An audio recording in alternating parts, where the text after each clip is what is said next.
HTTP itu?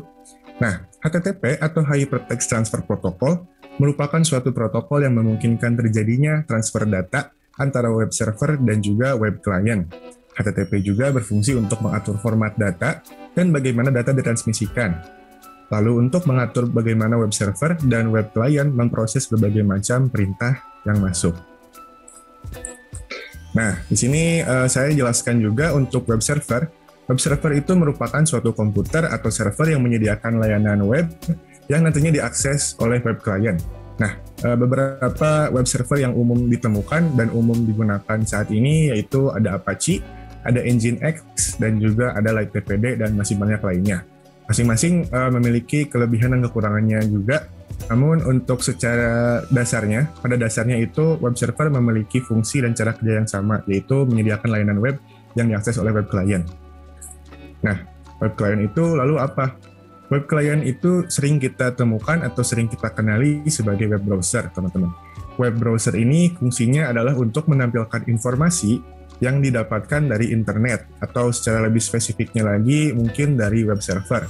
Beberapa contoh dari web client, yang pertama ada Google Chrome, ada Internet Explorer, ada Mozilla Firefox, Opera, Safari, dan lain-lainnya. Nah, kalau tadi sudah saya bahas soal web browser dan juga web server, di sini saya juga akan memperkenalkan atau menginformasikan untuk flow atau alur dari proses pengiriman HTTP request dan bagaimana data tersebut menjadi HTTP response. Di sini sebentar. Oke, di sini saya sudah ada diagram untuk atau topologi dari flow ini. Di sini di kiri ada web browser dan juga di kanan ada web server.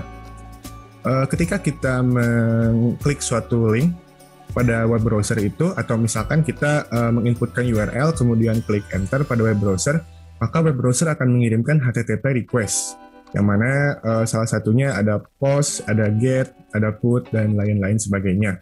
Kemudian web server tersebut akan menerima HTTP request dari web browser dan memprosesnya, kemudian mengirimkan kembali ke web browser menggunakan HTTP response, yang mana beberapa di antaranya ada 200, ada 301, 404, dan lain-lain.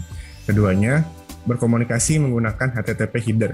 Jadi mungkin secara singkat, HTTP request dan response ini tujuannya adalah sebagai media komunikasi atau metode komunikasi antara web browser dan juga web server, agar nantinya mereka dapat melakukan proses transmisi data. Begitu.